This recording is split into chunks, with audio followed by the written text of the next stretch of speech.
Hello, welcome back. And today's video is on preposition, one of the widely used and very important topics for the students and for English learners. So let us try to learn the basics of preposition today. তো আজকের এই ক্লাসে আমরা কি দেখার চেষ্টা করব, প্রেপোজিশনের কিছু বেসিক দেখার চেষ্টা করব। প্রেপোজিশন নিয়ে বেশ কয়েকটা ক্লাসের প্রয়োজন আছে বা কয়েকটা ভিডিও তৈরি করার প্রয়োজন আছে। আশা করি ধারাবাহিকভাবে আমরা সেগুলো দেখব। তো চলুন শুরু করি। আমি এই প্রেপোজিশন শব্দকে একটু ভেঙে লিখেছি যেন আমাদের বুঝতে সুবিধা হয়। আমরা দেখি যে প্রি, এই প্রি মানে কি? পূর্বে। আমরা জানি প্রি মানে পূর্বে, পজিশন মানে অবস্থান। অর্থাৎ প্রেপোজিশন তাহলে কোনো না কোনো শব্দের পূর্বে অবস্থান করে। আমরা প্রেপোজিশনের সংজ্ঞাটা যখন দেখব, preposition is a word placed before a noun or pronoun or noun equivalent and shows its relationship with other words in the sentence. আমি বাংলায় একটু বুঝিয়ে বলি বিষয়টা। প্রেপোজিশন হচ্ছে এমন একটা শব্দ যেটা কোনো নাউন, প্রোনাউন অথবা নাউন সমজাতীয় শব্দের পূর্বে বসে ওই নাউনের সাথে বা ওই প্রোনাউনের সাথে বাক্যের বাকি অংশগুলোর একটা সম্পর্ক নির্দেশ করে। আমরা উদাহরণ দিয়ে বিষয়টা বোঝার চেষ্টা করি। এখানে দেখুন যে হি লিভস ইন, ইন হচ্ছে এখানে প্রেপোজিশন এবং সে এই ঢাকা এই নাউনের পূর্বে বসেছে এবং পূর্বে বসে বাকি শব্দগুলোর সাথে সে কি এই নাউনের বা এই ঢাকা এই শব্দের একটা সম্পর্ক তৈরি করেছে। দ্যাট মিনস ওই অর্থে আমরা বলতে পারি এই প্রেপোজিশনগুলোও কিন্তু এক ধরনের কানেক্টিং ওয়ার্ডস, অর্থাৎ সংযোগ সৃষ্টিকারী শব্দ। দ্বিতীয় বাক্যে একই বিষয় ঘটেছে। দেখো, the খ্যাট is on the table. দেখুন, অন হচ্ছে প্রেপোজিশন এবং সে কি করেছে? দ্য টেবল শব্দের পূর্বে বসে, এই শব্দগুলোর পূর্বে বসে বাক্যে যে বাকি শব্দগুলো আছে তাদের সাথে একটা সম্পর্ক তৈরি করেছে। তো আমার মনে হয় প্রেপোজিশন কি সেটা পরিষ্কার। এই যে বলছিলাম প্রে মানে পূর্বে এবং পজিশন মানে অবস্থান। সে কোনো সব নাউন বা প্রোনাউনের পূর্বে অবস্থান করে বাক্যের বাকি শব্দগুলোর সাথে একটা সম্পর্ক ক্রিয়েট করে। আচ্ছা, এইবার আমরা দেখার চেষ্টা করব প্রেপোজিশনের যে মূল ধরনগুলো আছে সেগুলো নিয়ে আলোচনা করার চেষ্টা করব। হ্যাঁ, পরীক্ষার জন্য এই ধরনগুলো খুব বেশি যে গুরুত্বপূর্ণ সেটা না, এগুলো না জানলেও চলবে। তবে যারা একটু বেসিকটা শিখতে চায় তাদের জন্য আমি এটা আলোচনা করছি।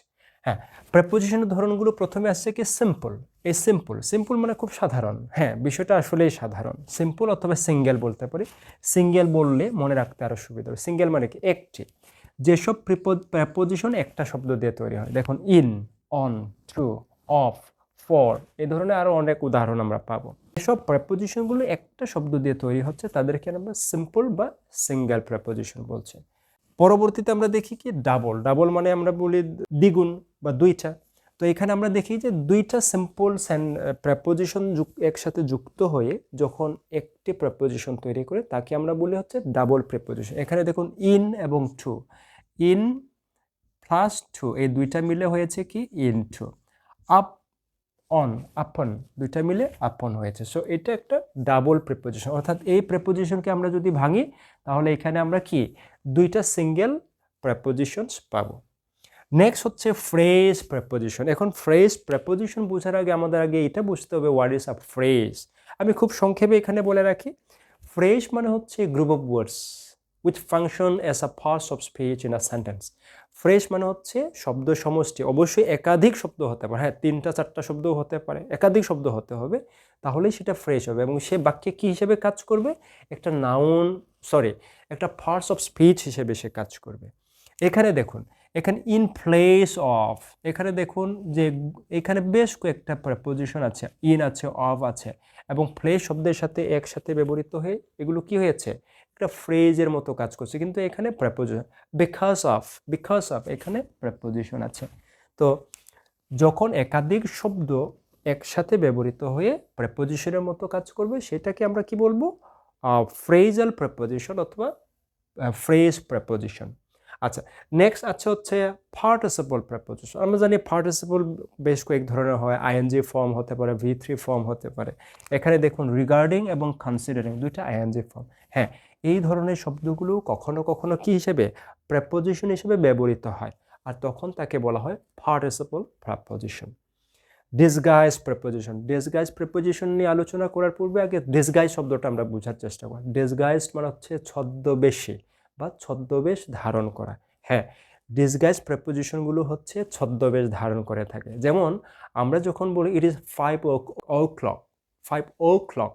এই ও মানে কিন্তু ও না, এই ও মানে কি আসলে অফ। আমরা দেখি এই যে আমরা ও ক্লকটাকে এইভাবে লিখি, ও অ্যাপোস্ট্রফি দিয়ে লিখে তারপর ক্লক। দ্যাট মিনস এখানে কিছু একটা সাইলেন্ট আছে বা হিডেন আছে। সেটা কি? সেটা হচ্ছে এই যে এফ হিডেন আছে, দ্যাট মিনস অফ। 5 o'clock হয় এবং সেটা ও হিসেবে থাকে। এইটাকে বলা হয় হচ্ছে এই যে অফ, এটা ডিসগাইজ ছদ্মবেশে আছে ওর আকারে, এবং এই জন্য একে বলা হয় হচ্ছে ডিসগাইজ প্রেপোজিশন।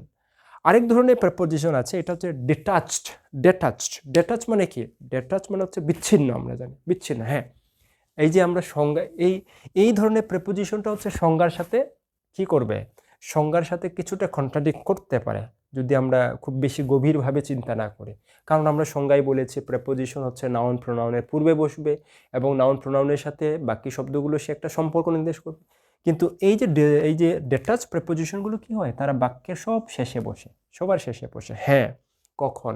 যখন আমরা ইন্টারোগেটিভ সেন্টেন্স তৈরি করি, কখনো কখনো এই কিছু কিছু প্রেপোজিশন সেগুলো বাক্যের একদম শেষে বসে, মানে বিচ্ছিন্ন হয়ে বসে, তাদেরকে আমরা বলতে পারি ডেটাচ প্রেপোজিশন। আরেক ধরনের প্রেপোজিশন আছে, সেটা আমরা এই পাশে লিখেছি আমি, কম্পাউন্ড। কম্পাউন্ড মানে কি? আমরা জানি কম্পাউন্ড মানে যৌগিক। তার মানে আমরা যখন যৌগিক পদার্থকে ভাঙি সেখানে এক বা একাধিক অণু পাওয়া যায়। পানিকে ভাঙলে আমরা অক্সিজেন এবং হাইড্রোজেন পাই। হ্যাঁ, একইভাবে আমরা যখন কম্পাউন্ড প্রেপোজিশনগুলো ভাঙবো আমরা একাধিক প্রেপোজিশন পাবো এখানে। এখানে খেয়াল করুন, এবং তারা সাধারণত অ্যাডভার্ব এবং অ্যাজেটিভের সাথে একসাথে বসে তারা একটা নতুন ধরনের প্রেপোজিশন তৈরি করে, তাদেরকে আমরা কম্পাউন্ড প্রেপোজিশন বলি। যেমন আমরা অ্যালং বলে জানি, সবসময় অ্যালং বলে, আসলে অ্যালং এটাকে আমরা যদি অ্যানালাইজ করি ভালো করে, এই যে এ মানে হচ্ছে কি অন একটু পরিবর্তিত হয়ে আরও সংক্ষিপ্ত হয়ে সে কি হয়েছে? এ হিসেবে বসে, আলং। ওকে, আসলে এই মানে কি? এই মানে হচ্ছে অন লং, আলং। তো আমার মনে হয় বুঝতে পেরেছি। আজকে প্রেপোজিশনের বেসিক ক্লাস এই পর্যন্ত থাকবে। পরবর্তীতে আমরা প্রেপোজিশনের যে মেজর ফাংশনগুলো বা রিলেশনসগুলো সেটা দেখার চেষ্টা করব, এবং সবচেয়ে গুরুত্বপূর্ণ প্রেপোজিশনগুলো পরবর্তী ক্লাসগুলোতে আলোচনা করব। আর আবারও বলে রাখি, বোর্ড প্রশ্নে বা কম্পিটিটিভ এক্সামসগুলোতে ভালো করার জন্য শুধু এই প্রেপোজিশনগুলো বুঝলেই হবে না, সংজ্ঞা পড়লেই হবে না, ধরনগুলো পড়লেই হবে না, অথবা এদের ব্যবহারটা বুঝলেই হবে না, আরও কিছু আমাদের পড়তে হবে। সেটাকে বলা হচ্ছে অ্যাপ্রোপ্রিয়েট প্রেপোজিশন। সেটা মুখস্থ করতে হবে।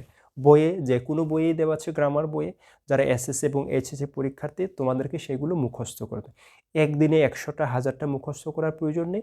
প্রতিদিন 20টা 30টা 10টা 5টা হতে পারে। এইভাবে আমরা যদি করতে পারি সেটা সহজ হয়ে যায় আমাদের জন্য। ওকে, এবং আমার কোনো না কোনো ক্লাসে বোর্ড প্রশ্নে কোন অ্যাপ্রোপ্রিয়েট প্রেপোজিশনগুলো সবচেয়ে গুরুত্বপূর্ণ বা দরকার বেশি, আমি সেগুলো কোনো না কোনো ক্লাসে আলোচনা করার চেষ্টা করব।